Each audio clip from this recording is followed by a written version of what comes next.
देश के लिए कई बड़े मेडल जीतने वाले तमाम बड़े पहलवान और कुछ ऐसे भी जिन पर फिल्में बन चुकी है। रेसलिंग फेडरेशन ऑफ इंडिया के अध्यक्ष और बीजेपी के सांसद ब्रजभूषण सिंह के खिलाफ करीब 4 महीने से प्रदर्शन कर रहे हैं। बीच में रुक गया था लेकिन दोबारा शुरू हो गया।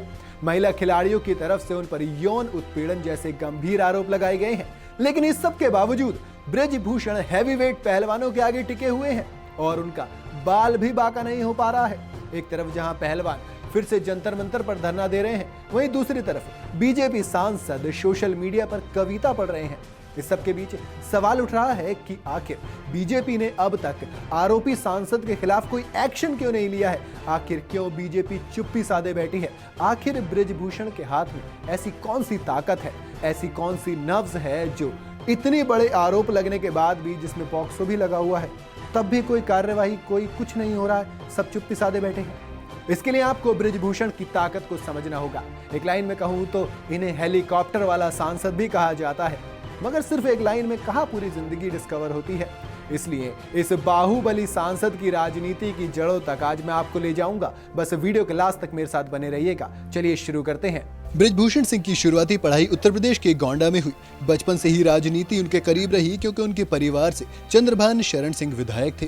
ब्रजभूषण बड़े हुए तो उन्होंने अवध यूनिवर्सिटी से LLB की डिग्री ली। यहाँ वो छात्र राजनीति से भी जुड़ गए और छात्र संघ के अध्यक्ष भी चुने गए। इस दौरान उन पर कई आरोप भी लगे, जिनके चलते उनका नाम ऊपर आने लगा और वो राजनीति में एक्टिव हो गए। इसके बाद ब्रजभूषण सिंह की RSS के बड़े नेताओं से करीबी बढ़ती गई। अयोध्या में बाबरी विध्वंस मामले में भी उनकी भूमिका थी। अपने कुछ इंटरव्यू में उन्होंने खुद इस बात का खुलासा किया।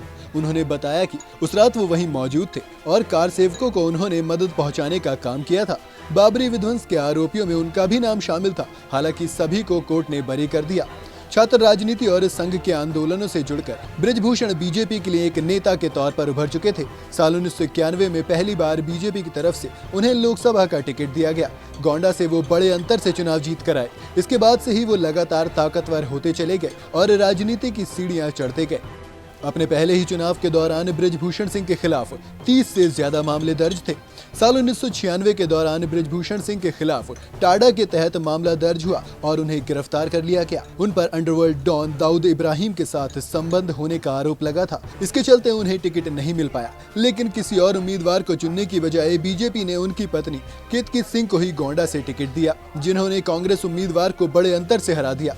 ब्रजभूषण की ताकत का अंदाजा इसी बात से लगाया जा सकता है कि जब दाऊद से लिंक के आरोपों के चलते वो जेल की सजा काट रहे थे, तब बीजेपी के दिग्गज नेता अटल बिहारी वाजपेयी ने उन्हें चिट्ठी लिखी थी। इस चिट्ठी में वाजपेयी ने उन्हें बहादुर बताया था। इससे ब्रजभूषण का कद बीजेपी में और ज्यादा बढ़ गया। ब्रजभूषण को दिवंगत विश्व हिंदू परिषद के अध्यक्ष अशोक सिंघल का काफी करीबी माना जाता था। इसके बाद एक किस्सा गोंडा का नाम बदले को लेकर भी चर्चित है, जब मायावती के खिलाफ इसे लेकर ब्रजभूषण ने आंदोलन छेड़ दिया। वाजपेयी से नजदीकी के चलते इस फैसले को रोक दिया गया, लेकिन संघ के बड़े नेताओं से अनबन के चलते ब्रजभूषण का टिकट कट गया। उनकी जगह जिस उम्मीदवार को टिकट दिया, उसकी वोटिंग वाले दिन ही एक्सीडेंट से मौत हो गई। इसका आरोप भी ब्रजभूषण सिंह पर लगा। बाद में CBI को जांच सौंपी गई। इसके बाद ब्रजभूषण की बीजेपी नेताओं से अनबन शुरू हुई और उन्होंने पार्टी छोड़ दी। साल 2009 में उन्होंने केसरगंज सीट से सपा के टिकट पर चुनाव लड़ा और जीत दर्ज की। हालांकि 2014 में मोदी लहर के दौरान वो फिर से बीजेपी में आ गए और उसके बाद से ही लगातार सांसद हैं। उन्हें 2011 में कुश्ती महासंघ का अध्यक्ष बनाया गया था, जिसके बाद से वो इस पद पर बने हुए हैं। उन्हें 2019 में तीसरी बार इस पर बिठाया गया, जिसके बाद उन पर अब कई तरह के गंभीर आरोप लग रहे हैं।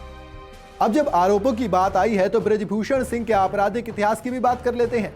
ब्रजभूषण के खिलाफ पिछले कुछ सालों में कई गंभीर मामले दर्ज हुए हैं। उनके खिलाफ हत्या से लेकर अंडरवर्ल्ड लिंक, गुंडा एक्ट, गैंगस्टर एक्ट जैसी धाराओं में मामले दर्ज किए गए। इनमें से कुछ मामलों में उन्हें बरी कर दिया गया है। प्रदर्शन कर रहे पहलवानों ने भी उनके इस आपराधिक रिकॉर्ड का पोस्टर जारी किया है, जिसमें उनके खिलाफ 38 धाराओं में दर्ज मामलों का जिक्र किया गया है। ब्रजभूषण शरण सिंह के खिलाफ शिक्षा माफिया होने के आरोप भी लगते आए हैं। इसकी वजह है कि उनके करीब 50 से ज्यादा शैक्षणिक संस्थान चल रहे हैं, जो अयोध्या से लेकर श्रावस्ती तक फैले हुए हैं। उनके विरोधियों का कहना है कि इस बिजनेस में उनके कई रिश्तेदार भी शामिल हैं।